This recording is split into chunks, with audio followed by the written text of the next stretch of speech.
Well, I'm so happy to have you. I'm so happy to be in Austin. I love it here. Thank you for coming to Austin. Literally, like there are a few people I would probably travel for, and you're definitely one of them. I'm so happy. Very sweet of you to say. I want to go like way back to the beginning. And I know we talked a little bit about Brazil offline because our nanny is from Brazil and we're trying to teach our children Portuguese. And I feel like I've learned this whole new culture. But you moved here young, and I heard in an interview that you moved here without speaking any English. Is that true? That is true. Wow, we are going way, I want to go way back. Like I want to start from the beginning. Everybody pull a chair, pour yourself a drink or tea, and maybe a pantalones. I was just going to say.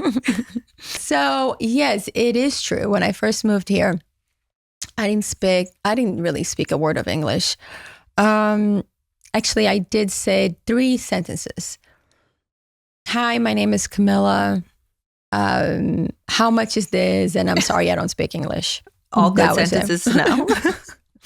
That was it. That's all I knew. I started going to community college at night. They had this English class. And it's beautiful to think about when you go back and you think the people that actually, the people along the way that made a difference and an impact or inspired you. And I think the first person that inspired me in my journey in the United States was the English teacher of that class. She was probably 80-something years old, really tall, and she's, used to put herself really well put together. Blonde lady, blue eyes. She's been teaching forever. And she just had this passion. She was teaching a class where people that were coming from other countries or people that were born and raised in other countries didn't even know how to read and write in their own native language. So imagine the challenge that she had to not only teach a new language, but now teach people how to read and write for the first time in a new language. And she used to get up on the tables and we would be like, oh my gosh, she's going to fall and die right in front of us. She was 80-something, like very, kind of fragile in a way. In her body, she had some health stuff and things like that. So her body wasn't like, super strong, but her mind was brilliant. And even, like when students wouldn't show up for class or didn't have a ride, she would go and pick them up. Oh my gosh. At their houses and bring them to class.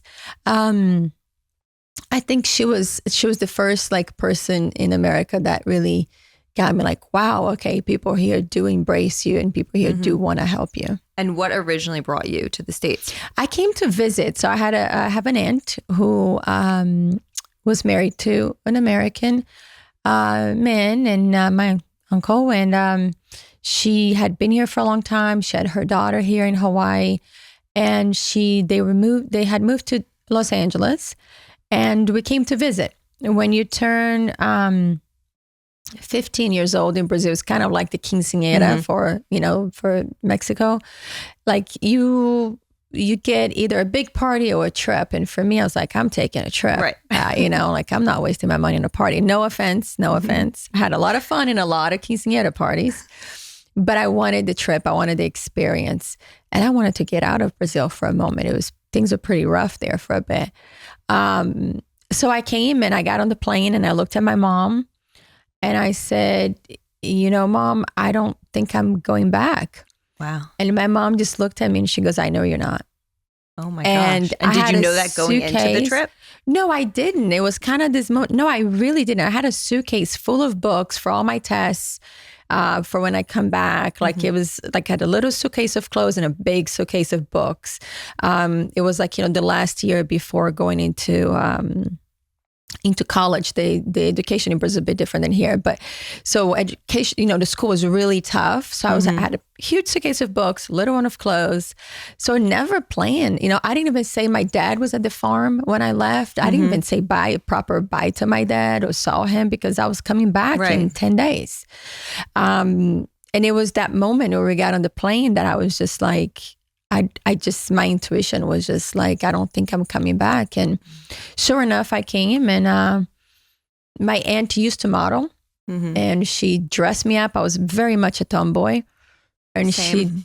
You're the same? I wore boys' clothes until 5th grade. Like Yes. boys' bathing suits and then the little like limited to stick figure t-shirts. There we go. I was very much a tomboy. And I remember my aunt dressed me up on a tight gold dress and this big high heels. And I was as uncomfortable as I ever been with anything I wore. But she took me around to all the modeling agencies and kind of that's how the journey started. And how old were you at this point? 15. And so when, obviously you stayed, but when was actually the next time you went back? So I didn't go back to Brazil for, I believe it was 4 or 5 years. Wow. Yeah. And when you started modeling, I'm always curious. I have friends who have modeled and like I've seen what that industry can do to someone's brain in some not so great ways. Like how did modeling affect your mental health and or your body image and relationship with yourself? Well, let me start by saying this, that I stayed to model, but I didn't start modeling right away. For multiple reasons. That would be a whole different segment for us to do. But I started with cleaning houses. And then I started then working at a restaurant as a hostess, then working in a Mexican restaurant because I didn't had the English. So menu was 1, 2, 3. It was all numbers. Right. So I worked at the Mexican restaurant. As I learned English a bit more, then I started working in another restaurant as a waitress. So I kind of made my way slowly into I could then go and start modeling full on. Then I was living in Los Angeles. I moved to New York City and then I started modeling. So truly for the first 4 years that I was in America, I had this journey of learning and being on my own as a new immigrant in the country. And I kind of, did all those steps. A lot of people, I have family members that say, hey, don't tell people they used to clean houses. I'm like, well, it's an honest job. Yeah. It's an honest job. You know what I mean? And you learn so much with that.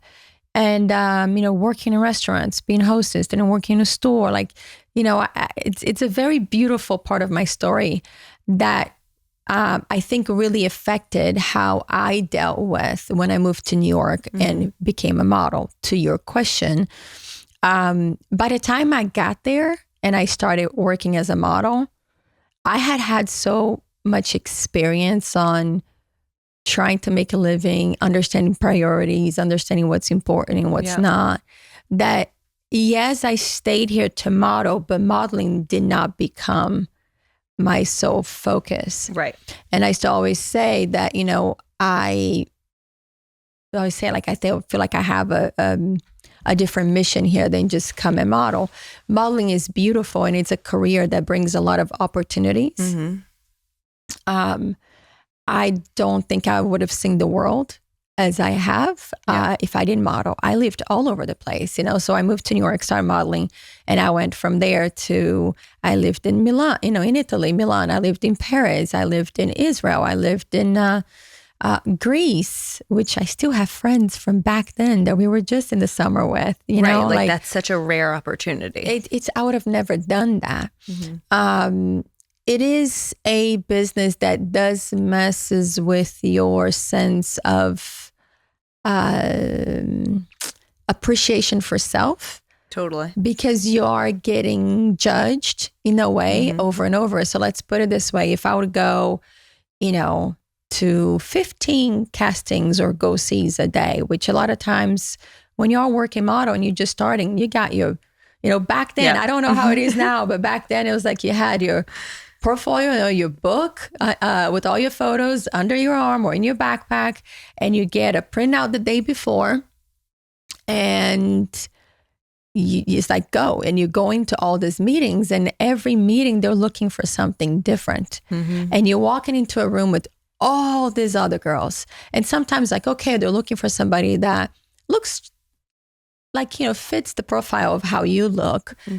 And then sometimes you go in and it's like, what are they looking for? They don't even know what they're looking for, right?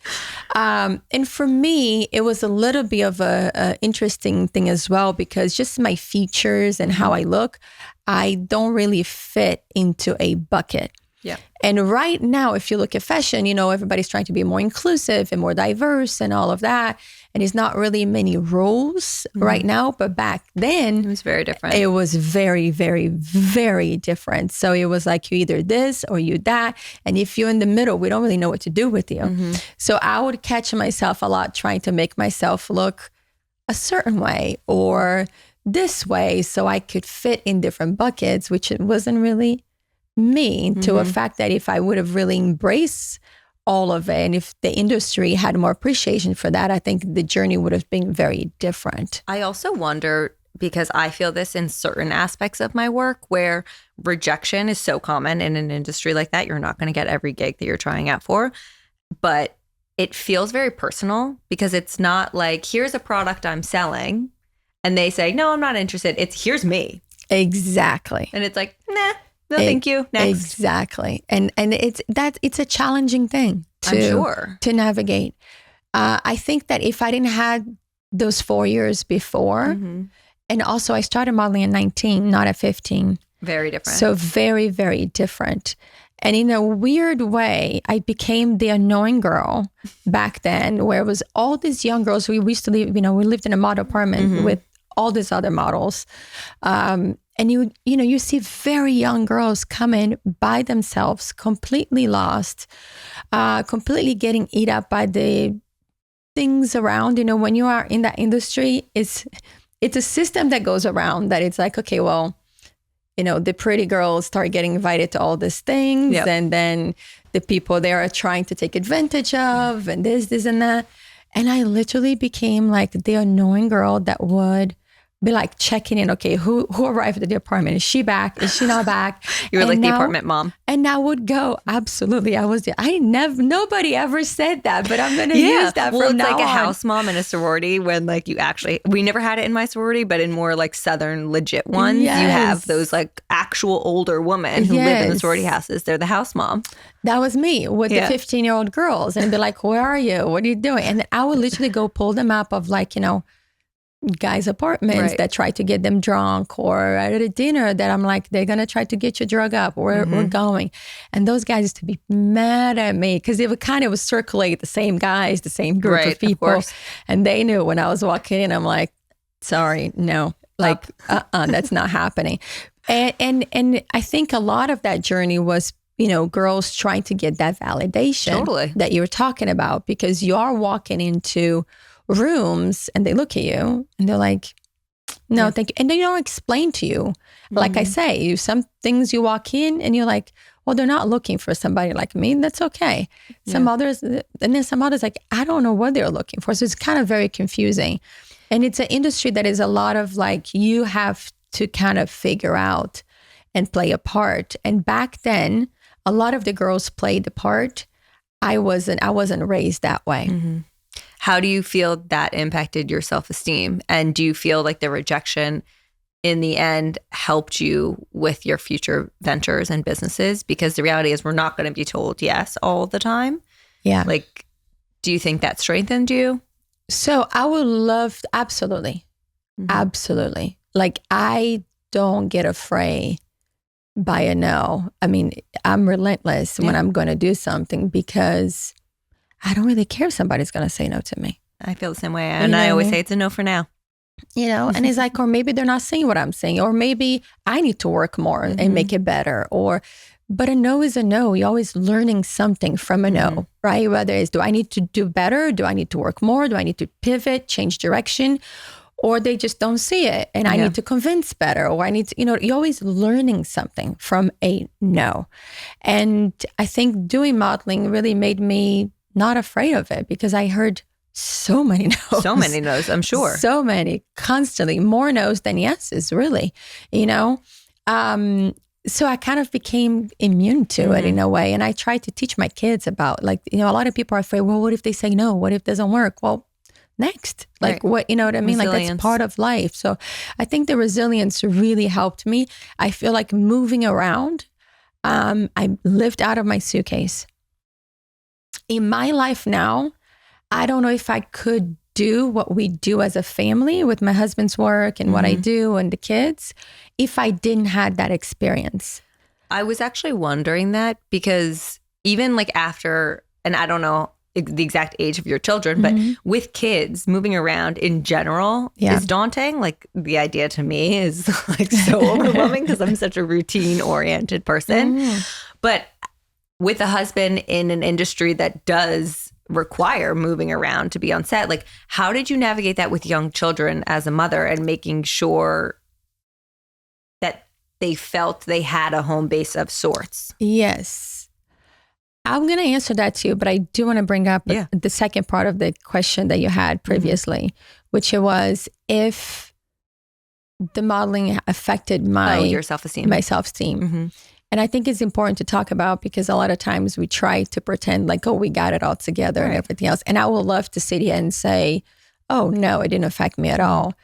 But reality is that those things do affect, right? And does create question marks. And you can sit later on in life behaving a certain way. Then you go, why am I babysitting? Why does it affect me so much? This and that. And I think it's an important topic to talk about because when you have kids, it's important to understand where those the things you're carrying from when you're younger. So you're not projecting and putting on them and then repeating the same circle, the same, however you say it, cycle. The cycle. Thank you. Repeating the cycle over and over. So I think it's important to talk about it, understand, and try to make it better. It's something I talk about all the time with my friends or my community or even my mom, because I was raised in a household of watching my mother be critical of herself. Yeah. And I then grew up critical of myself. And I remember having a very distinct moment of hearing my mom say something about herself and looking at her and being like, if you want to be around my future children, you're not allowed to talk like that. Well done. We're breaking that right here because I don't want my kids. I have 2 boys. I still feel that it's important whether it's a boy or a girl. I don't want them hearing anyone talk about themselves negatively. And it's something that my husband and I feel so passionately about and like immediately squashed down and have really made it a priority because we really soak in behavior. Yes. Especially as a daughter of a mother who you're constantly, there's been memes like you're told your whole life you look just like your mom and then you watch your mom criticize herself in the mirror. So then subconsciously you think, well, is that what she thinks of me? Right. That is really good. I've never even done that 360 that you just did. We like to call this show therapy sometimes. No, but really it is so. It's so true. Like my whole life I was told you look just like your mother, just like your mother, just like your mother. And she would never criticize me, but I'd watch her criticize herself. And I'm like, well, that's what I look like. Yes. That's a very, very good point. And again, talk about it. And that's a power move that you did to be able to, a good power move. Not my mom's very receptive to feedback, incredibly receptive. Yes, for your kids. That's really good. Yeah. I think so much of parenting is healing your inner child. And I say that as someone who has such a privileged upbringing. But I think that there are still things, I struggle with my mental health, specifically anxiety. I've had bouts of depression. And I've done so much inner work. Yeah. And so much of that is for my children. Yeah. It's really good. Without a question. But it's important that we catch it early. I think that sometimes, I know for me, I waited like I'm now deep into all these things that I've took time for myself. And I'm like, why did I wait this long? I think we're all on a different, I have this conversation with my sisters all the time. To get to do this. And I'm like, man, if I would have just stopped and processed these things early on, I would have been so much better this or that. Things would be easier this way or that way. Yeah. And I don't come from a privileged upbringing, right? And so we're coming from 2 different backgrounds and it's doable. And you can do it, right? So anyway, I just wanted to touch that point because I find it to be important for women, especially women. Everybody should do it. Yeah. But especially for women, just because we have that tendency to be the caretakers of everybody and not deal with our own stuff. We deal with everybody else's. We all have heard the things, right? And it's like, man, if I just get myself to a really good place, I can deal with all a bit better. It's little steps by little steps, things. Right? That's so much of what I talk about on here, especially like my Substack is Fill Your Cup, because you truly cannot pour into a cup of someone else's until you've poured into your own. And I don't think I fully accepted that or acknowledged or understood until I had kids. And I am someone who will wake up before them because I'm like, if I wake up to my kids rather than for my kids, I am a not great human. Like I'm easily irritable. I'm reactive. I get angry. Like I don't like the way I am. So I need time for myself before I can give to them. Yes. And that's like something I feel so passionately But about. how do you do that? Because I try to do that, but then I'll be up into super late. And then I'm like, and then when I set my alarm, late. See, I can't fit all in. I know. There aren't enough hours in the day. I'm like, it's not. And I'm like, I'm sitting there at 11, midnight, and I'm like, well, if I put it 5, my alarm clock for 5, then I'm then not honoring how much sleep I need. I'm already not going to get enough sleep because I have to be up at 6 o'clock. But if I wanted to wake up 30 minutes early at 5:30 to have a quiet tea before the house wakes up. But I think I don't know that. So I can't go to bed late. Like I am I'm asleep by 10:30. That's so good. Without I wish fail. I could do that. But I also think that I've always been a morning person. Like Chloe is such a night owl. And I think it's really important to honor where you actually operate best. So like if you're someone who likes to stay up late, you can get that me time on the back end. I prefer it in the morning.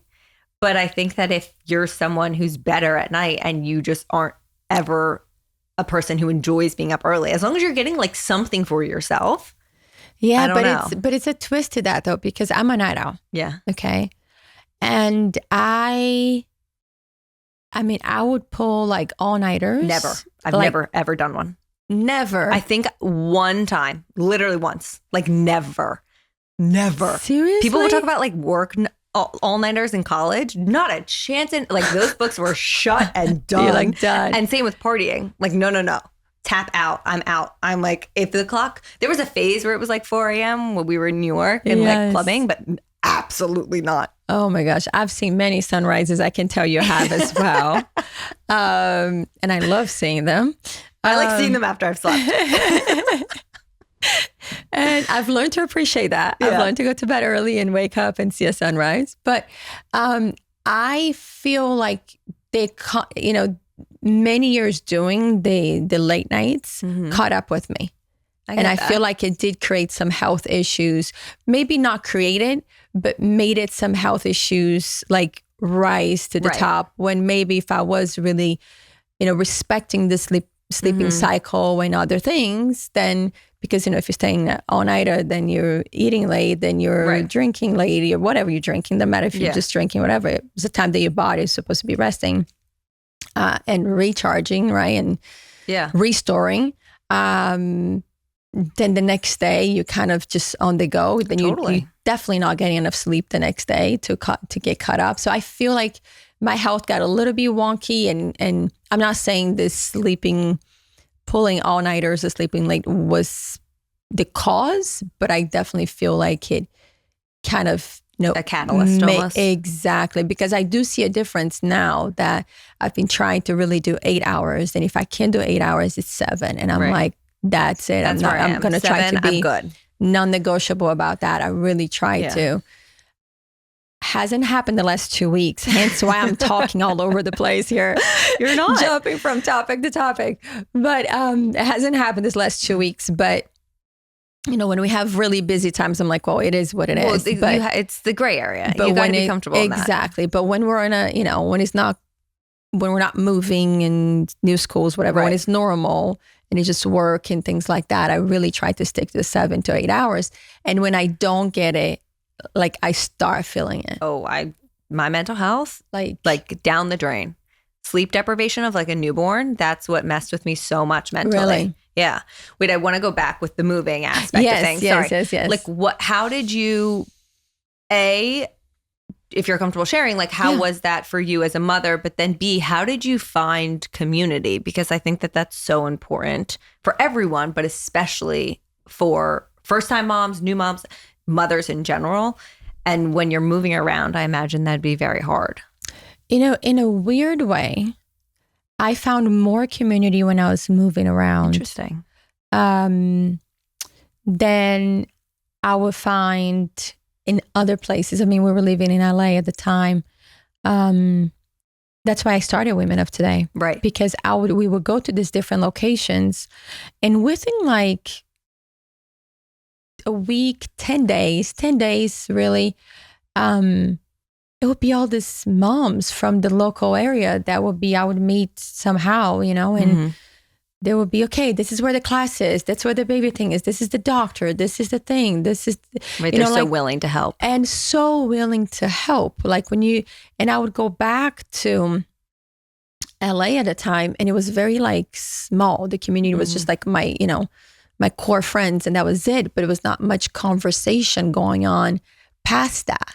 Right. And I would get to locations in other countries and in the south of the United States when we were working, and it would just be like this really more of a broad conversation, and information was, knowledge was shared, even if you didn't know the person. Right. You know what I mean? Sometimes you would meet somebody at the supermarket or the coffee shop, whatever, and they would just like help you out and talk you through. I guess that's true, because even like in my community, when my friend moved there, I was like, okay, here. And I sent her literally like every restaurant we go to, our doctor, my OBGYN, my like pelvic floor therapist, like everything. And because someone's new, I feel like maybe people are more willing. They just want to help. But how long do you live on a set for? It depends. Okay. Every job is different. What was like the shortest to the longest? You got me there. But or just like in general? It depends. Yeah. I mean, look, a project can be, I don't know. I mean, but sometimes we're in a place for 3 months at a time. Sometimes we're in a place for 6 months. Yeah. Sometimes, like in New Orleans, we were there for a whole year. Okay. Because it was project, actually maybe a year and a half in and out, because it was like, project after project after project they were shooting there. Our kids ended up going to school there. That's what I was wondering. Or sometimes we're 6 months in London. So the kids went to school in London, right?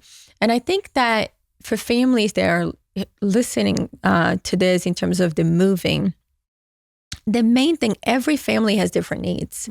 And I think the main thing is just taking that time to pause and stop and go, okay, what do my kids need to make it feel home? Right. What does my husband need to make it feel home? What do I need to make it feel home? Right. And making a list. Literally, I would be like, okay, we need this class, we need that class, we need the school, we need, where do they go for this, where do they go for this activity, where do they go for that. So before we got there, I would sit late night. Yep, of course. to do research on the place and understand where I was going before I got there. I think a big mistake is to wait. And I've done that lately. And I was like, well, what was I thinking by doing this? We went to a location in New Mexico, and I really didn't have the time to do the research. And I got there and I was scrambling to figure it out. And it was super stressful for me because my kids are now not comfortable. I'm trying to get them find out this information, but we're already there. And they're standing there looking at me going, so now what? Next? Yeah. So now what? Right. You know what I mean? We don't have to get into your kids or Matthew, but like, what does that take for you to feel like it's a home? For me, truly for me, it's just that my kids and my husband feel at home.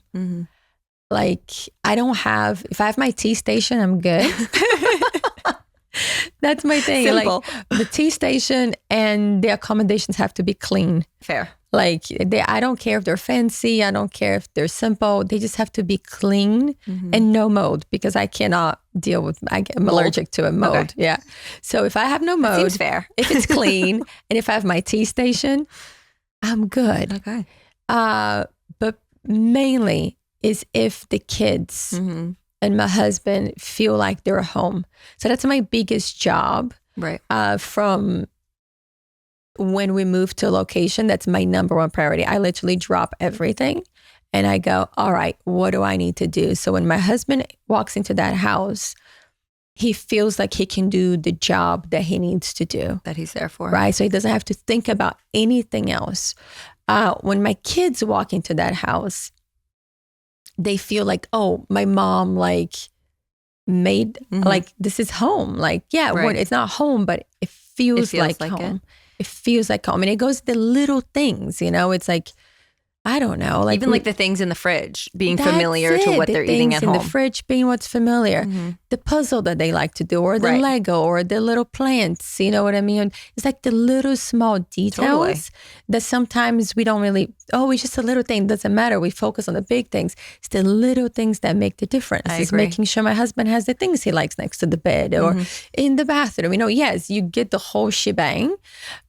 But the little things is what make, when you're in a new place, like, okay, this feels a little bit like home. It's so interesting because they say, like, behind every strong man is the stronger woman. Like, it's true. Behind every successful man, there's a woman behind, like, not even behind the scenes, alongside them, but making sure that, like, they can do.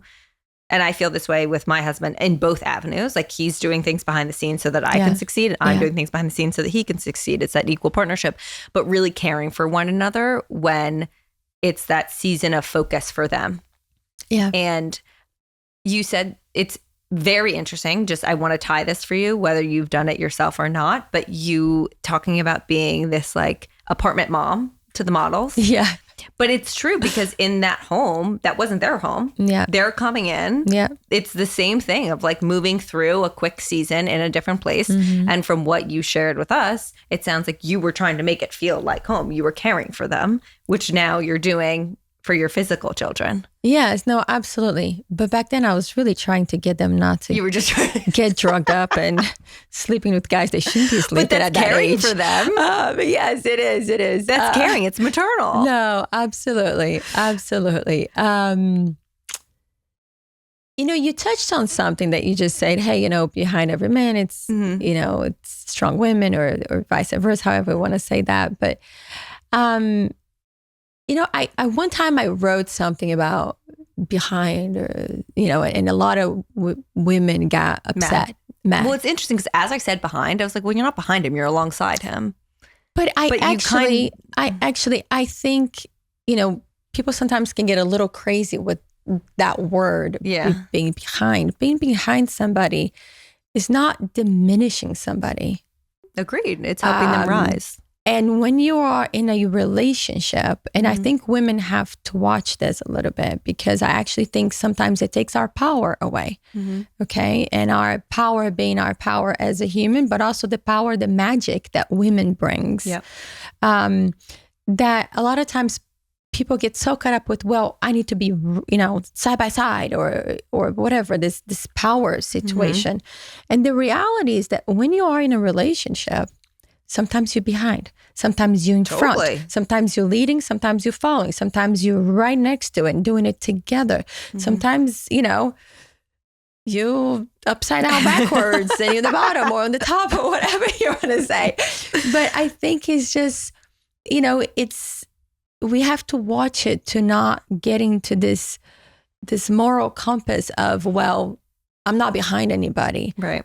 It's a very powerful position to be when it's needed. Totally. If your biggest impact at that moment is supporting somebody to be able to do their best, because that that's what they love to do when you're in that journey with that person, whatever it is, and knowing that also that's going to circle back around to bring you happiness and all of that, that's a very important role. I agree. Like, very important role, right? And then sometimes you're going to be the one leading. I think that the problem comes from anybody, well, I'm always behind.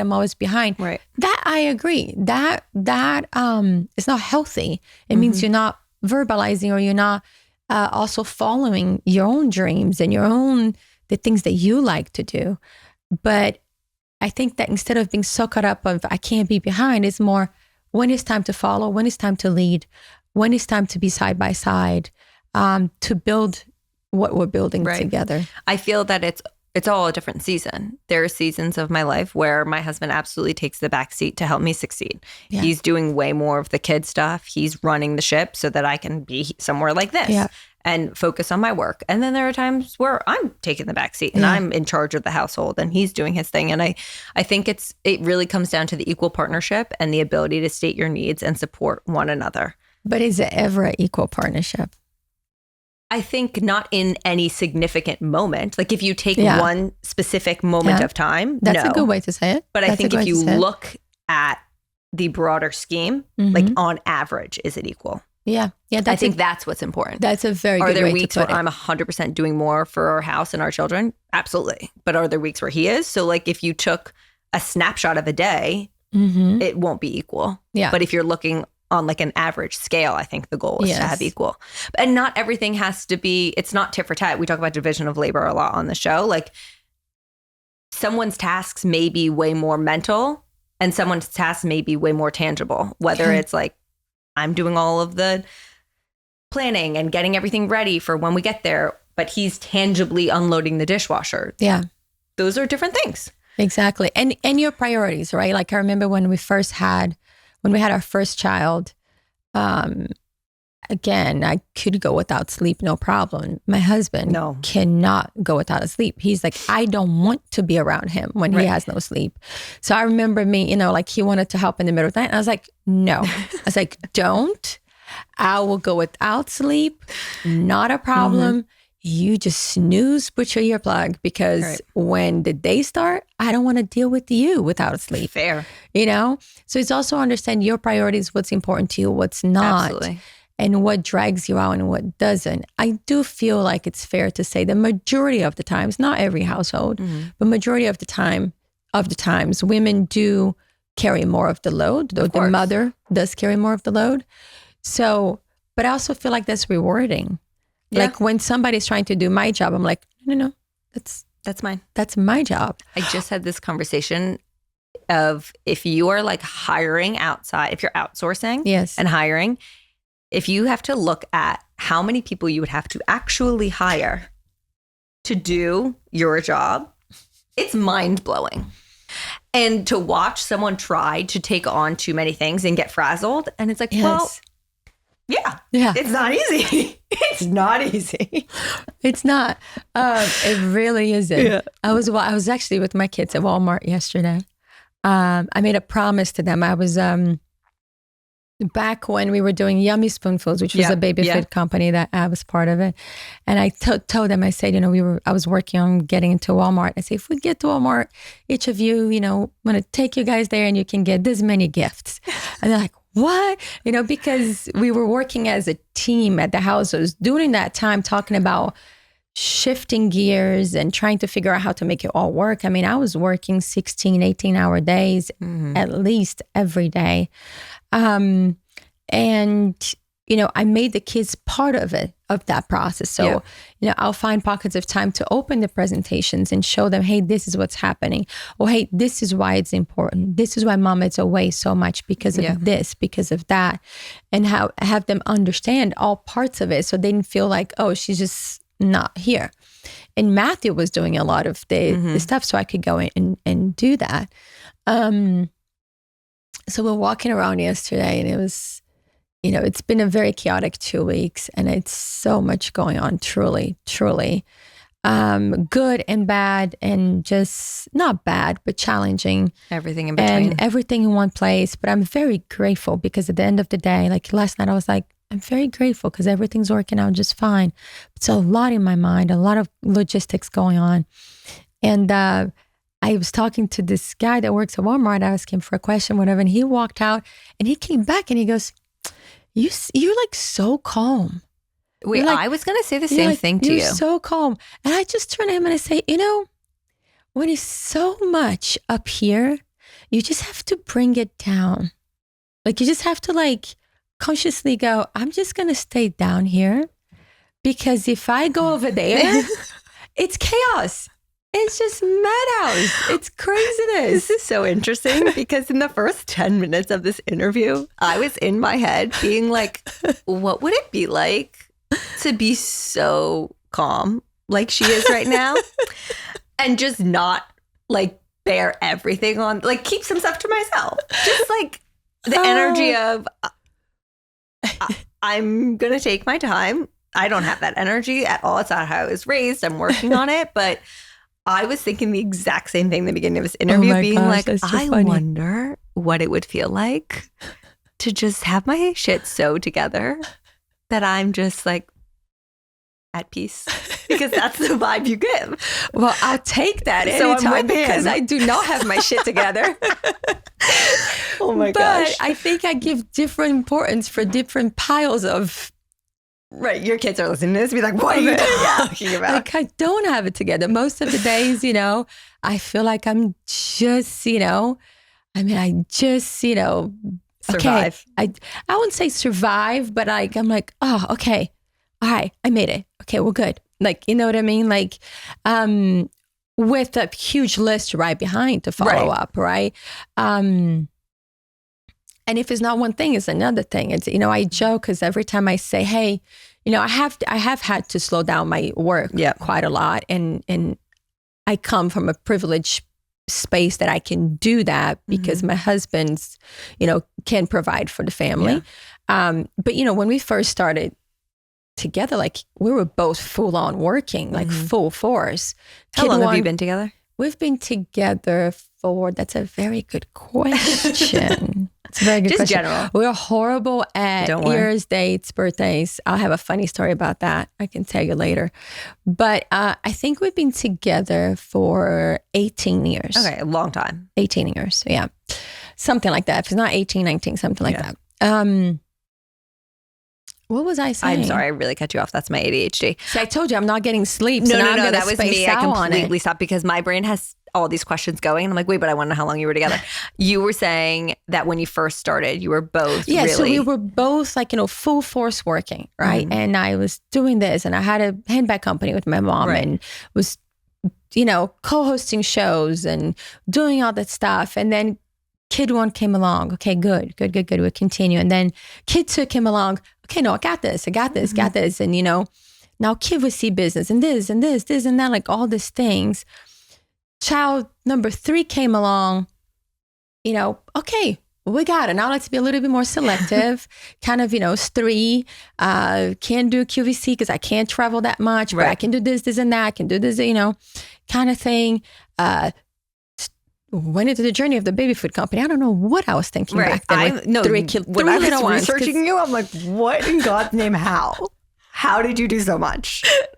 How? And I was like, okay, I'm not going to do QVC anymore so I can have more time. But hey, let's launch this company. Let's team up and partner this up. I was like, I don't know what I was thinking because I had kids back to back to back, very close together.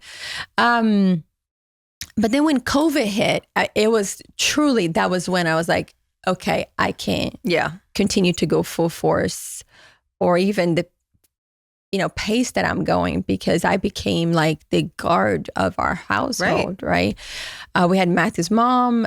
Anyway, long story short, I feel like as you're going on this journey of trying to understand, what can I do? What can I not do? What you give priorities to and all of that. I think what I started to do to keep myself the nature that I like to be, because I have 2 speeds myself. Yeah. I have the calm, chill speed. I should say 3. Calm and chill. Or I'm very like to the point where it's like, my husband's like, can we go back to the chill Brazilian side? Because like America's done its number on you. Because then I'm like, check the list, cross things out of the list and get it done and be on time. And if you're not on time, what is going on? Right. You know what I mean? Like I become like this crazy person. And then I have my crazy side over there that if you push it too much, then it goes, no, we're not doing this. Right. Yeah. Like I have a very clear line of respect that do not cross that. And I know it sounds weird. It sounds me saying, no, do not, but it's really like I have a clear line of respect that people cross that, I'm not just going to sit and take it. I fight back. As you should. Yeah, but let's just say I'm mature. It's a good thing to also mature on this. Yeah, but you mature in the sense of like maybe your line or your reaction gets a little bit less emotional or like quick actioned, which is something I'm working on. Like I'm very quick triggered and like if you mess with me, you're done.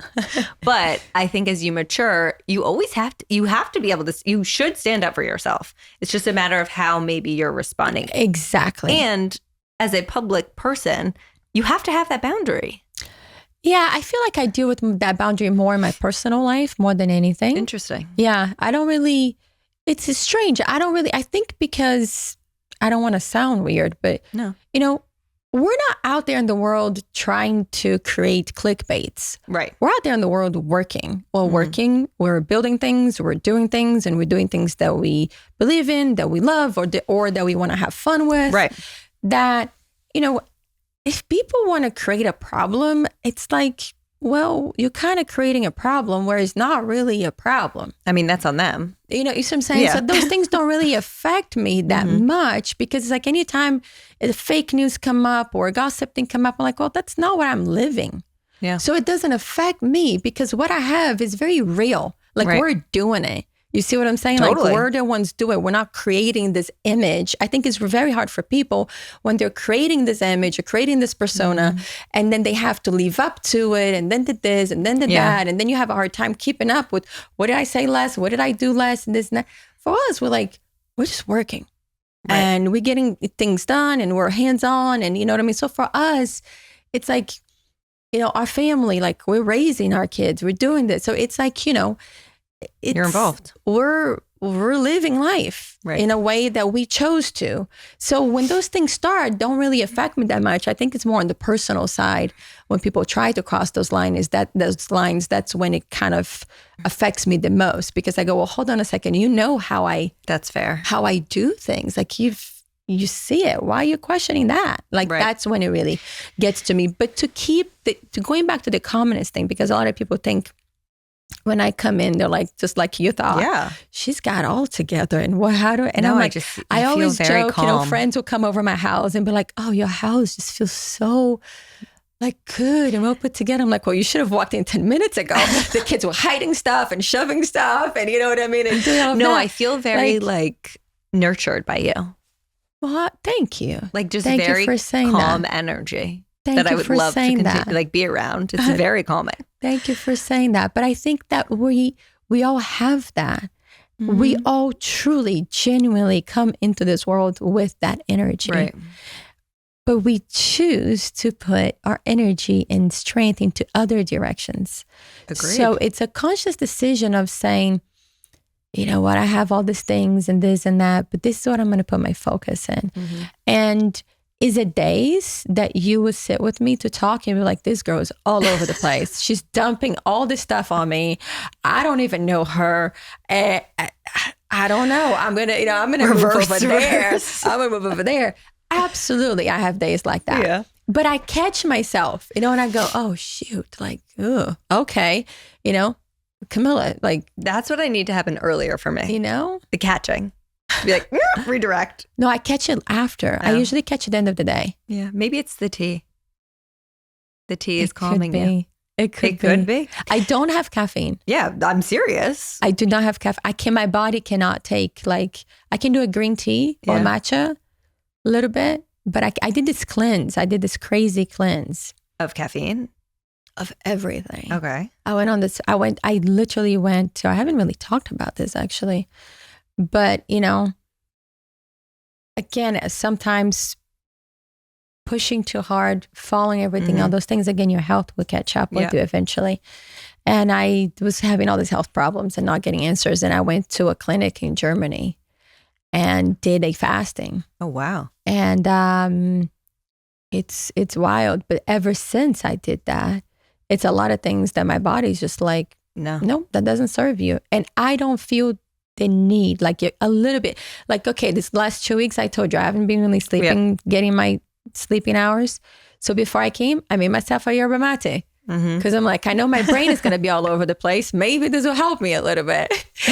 No, but I've recently switched to like half caffeinated or decaf because exactly what you just said, it has not been serving me and I feel it. And there's a voice inside my head that's been telling me for over a year, cut it out. Cut it out. Every time I push the button to make a coffee, it's like, this is not good for you. You cannot handle this.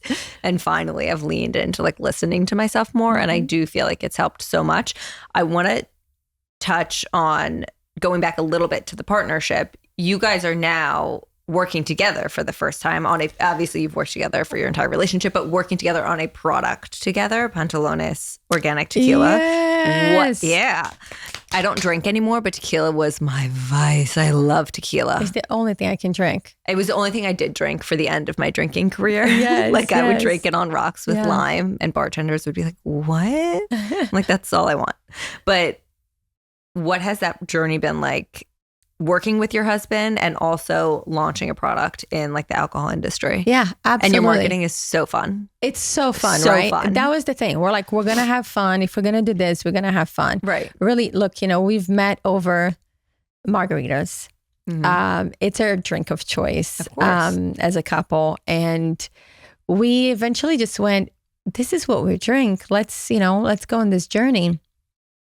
I was really scared of going on this journey together with Matthew because we've been working together behind the scenes, Right. our whole relationship pretty much. We really do. And part of it's really like this in terms of everything that we would do, right? But we don't really do things in front of the camera Right. together. The only thing that we would do would be a red carpet or when it's our foundation, the Just Keep Living Foundation. Sometimes we do an interview here or there, or an event together. But even then, I'm always like, you go, you do the talking, I'll be behind the scenes because that's when I'm being more effective for this situation, right? And I also like it. I don't really like to like that spotlight situation when it's the two of us. Like I want him to be, you know what I mean? And I'll have my own when it's time for me to have my own kind of thing. So I was really nervous because we work very differently. In what ways? And that's why we complement each other. So I'm more the person that is asking all the questions, crossing on the T's, dotting on the I's, and thinking a lot of business because I've had so many businesses as well going, okay, what are we not thinking here? Let's pause for a minute. And he's more like, let's go, right? And he's creative and he's like, Green wants light. to charge it. Green light. Right? Green lights. He's like, let's go, which is beautiful and all. So it works when we're behind the scenes because I'm behind the scenes doing this and it doesn't affect, it actually gives him the freedom to go green lights because I'm over here, like, looking and having the conversations with him or bringing things up that he doesn't have to worry about. But doing this together, I was like, I don't know how to, and even doing interviews together and recording together. Right. Like, he's like that has to be hard to record with him. You It's know like, what I this mean? is literally what you do. It's like, he's been doing this his whole life. You know what I mean? And here I am. English is not my first language and I need more preparation and I need more timing course. and all those things. And he just shows up and he's like, boom, he prepares a lot. He does. Yeah. He's great at preparing for things, but he just has it, It's his thing. It's his thing.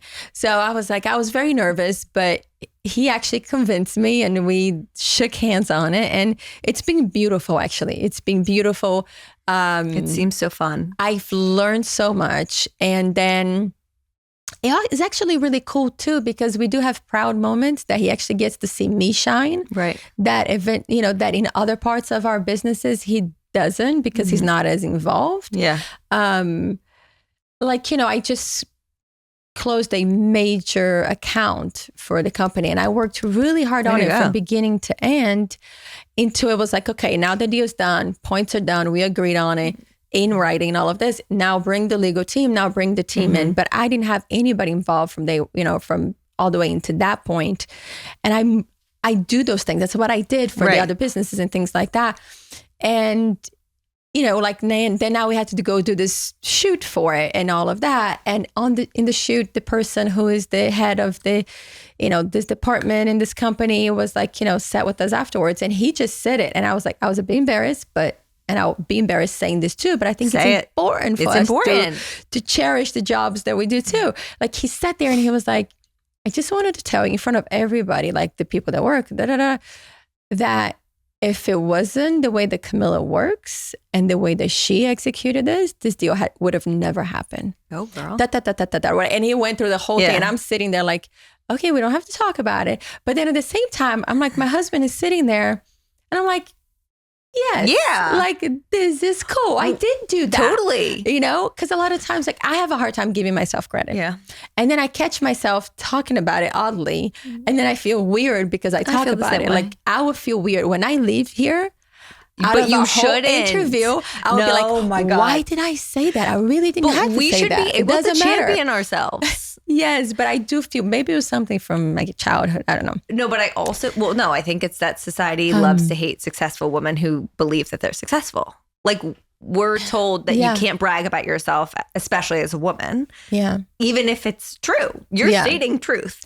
And I think it is. For you, I'm just not to project, but as with someone who, as a husband, like your husband, gets such public accolade, where like you're obviously witnessing him when he's winning his awards and you're there and you're like, so happy this for is him. Great. And you're so happy for him, but you're seeing it real time.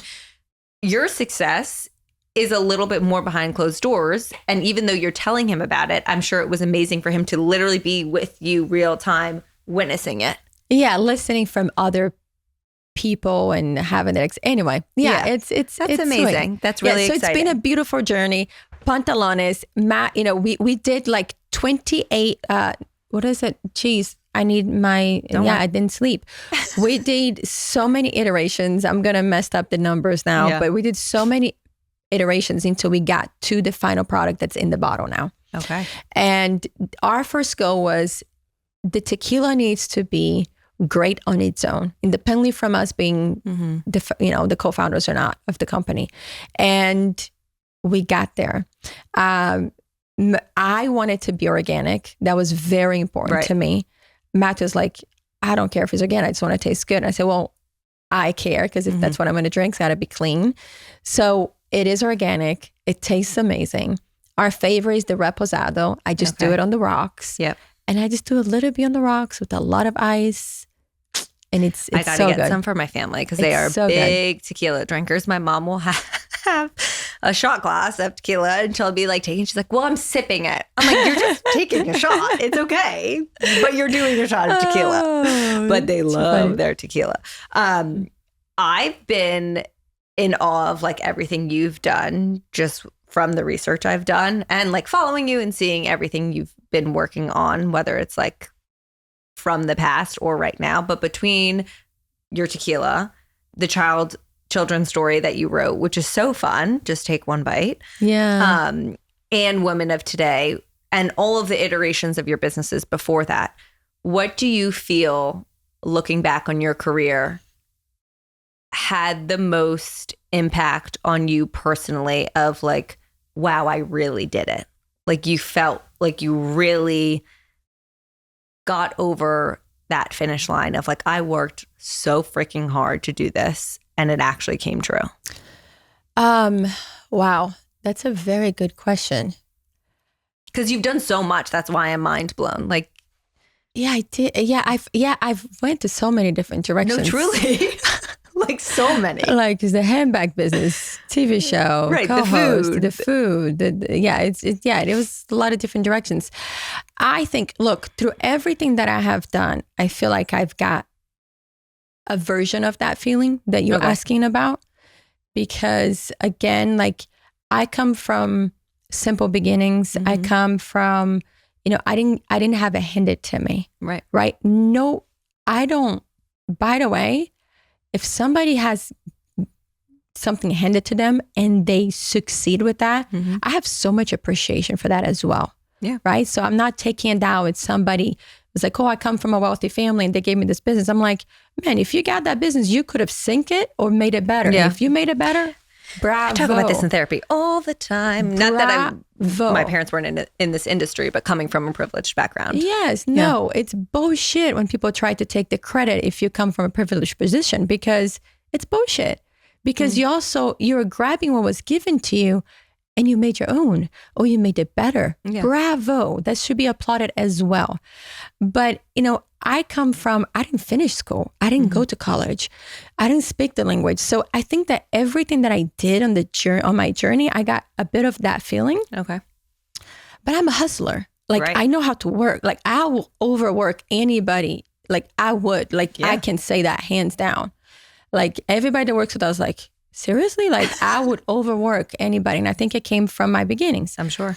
But I think the thing lately that really got me, this feeling that you're asking of, it's when I became a New York Times bestseller. I'm sure. Like when that happened, because that is not like, oh, I have this connection. Oh, I know this person. Oh, I'm going to hustle up. Oh, I know how to sell this or sell that.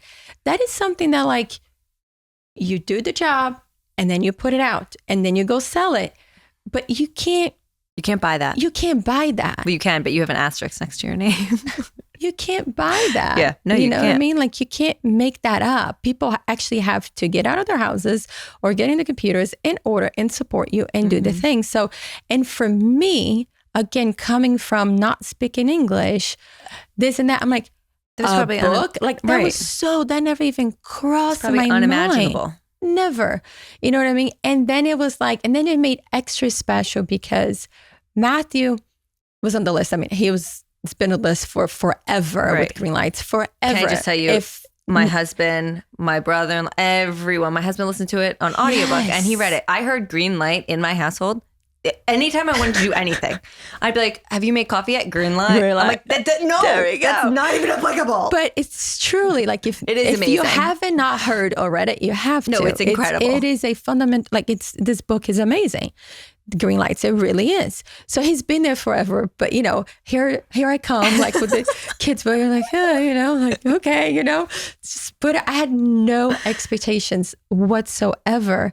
And we happened to be the week that I was on the list, he was on the list as well. That's amazing. So it made it just so like, I don't know. It was just a really sweet wonderful moment look, I got him was just talking about. Yeah. It's not the project that, you know, gave me as much money or this or that, but it's just that it was so special, and it was so special for our kids. Oh, I can only imagine. For my daughter to see that.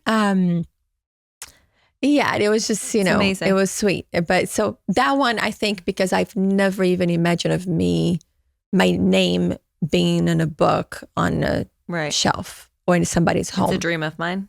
It's on my vision board. Yeah. It's a dream of mine. You should do it. I know. I want to. Yes. Well, I want to close with, what do you feel has helped you find the most success in motherhood and then outside of motherhood? Wow. One thing that I think has helped me find success, I think, is to have the proper definition of success to myself. And in different parts of your life, in different seasons of your life, success is going to mean different things. Yeah. But if you don't know what that means, then you can't really reach for. You can't work for it. You can't set yourself properly to have the best shot. So I think is that constantly understanding what is success for me now and this time of my life, and getting to the core definition of that and why. Because that's a big reason. Yeah, because then all the sacrifices or all the blessing, all the sacrifices become, I have an explanation for it and have a reason for it. All the successes, we can then cheer for it properly and really cherish that. What doesn't go right, we can learn from it properly. So I think finding the definition of success, it's really, really important. Yeah. Like for me right now, I want to focus on women of today, because women of today, it's kind of been this little baby of mine. I love it. You know, slowly we do no advertising, we do, you know, but we provide, and we have this beautiful community that really do great things. And, you know, right now I'm like, success for me will be to grow this community even more, because I see how much it's helping other people. They come back to us and say, this helped me because of this. I made a best friend because of that. I learned this. Now I'm doing better for myself. I'm doing better for my health, for my family, for my community. So I want to make that more impactful for them, not for me. I'm okay, right? Like I always joke that, you know, I would pivot in life all the time, but I want to make it for them. That makes me happy which for me right now, having that happiness would be my definition of success. I love that. That's why I do so much of what I do as well for the community and for the people, specifically moms, to connect and have the resources and feel less alone and feel validated and to find their people, because it's really freaking important. I do want to say one thing, one thing, because we're talking to a lot of moms. Yes. So at a time where it was very crazy for me as a mom and as a woman, this friend of mine, Miss Katie, she's from Louisiana. She's a grandmother. She knew I was going through it. She saw it. She could hear me all over the place. And she just came to me and she said, "This too shall pass." Yep. So it's been something that in every time I feel like I'm just reaching for the surface to catch my air, my breath. It's not forever. This too shall pass. And instead of saying, "Oh, I have to do this, I have to do that," it's, I get to do this. It's such a mind shift. Such a mind shift. It has helped me a lot. Yeah. I'm a big on it's all temporary. Yeah. Same. It's going to change. It's not forever. But also I get to do this. Yeah. That's huge. I get to do this for my kids or for my husband or for my job. Or it's a privilege to be able to do things. I think that almost helped in the sense when I had my second, because I knew it wasn't all permanent. And so when he was up all night, I was like, I know this isn't forever. Yeah. I know you're not going to be a baby that I'm cuddling all night long. And like, what a gift. Yeah. And again, that mental shift into that mindset. And like, look, it's not easy, but the mental shift into like, these cuddles are not going to be forever. And what a gift this moment of time is. Yeah. It's really simple shift. I get to do this right now. Well, I love that. Where can everyone listening support you if they want more of you? Go to Women of Today. Yeah. That is like, see, look, I get smiley just talking about it. Go to Women of Today. It really is a community-based website. What you see there is what the community is asking us to talk about. They ask us a lot about food and better for you, but also if you want to know about business or beauty, whatever it is you want to talk about it, you can send us an email. We really do listen to the community. And put things that they want to learn and get better at, and sign up for the newsletter, because a lot of things that we do, we don't advertise because it's limited or things like that. So only the community kind of hears, the people that are signed up, part of the newsletter, they hear about it and then it sells out, and we literally don't promote or put on social media. All right, I'm signing we just up. had an event not long ago that we had this nutritionist. It was all about health and women and hormones and all this stuff. Like, we didn't talk about it because it sold within an hour, sold out. So we're like, we're not going to talk about it. So yes, go to Women of Today, sign up for the newsletter so you can be a part of what we're doing. Well, it'll all be in the show notes. Thank you so much for coming on here. This was so much fun. Thank you for having me. It's a pleasure.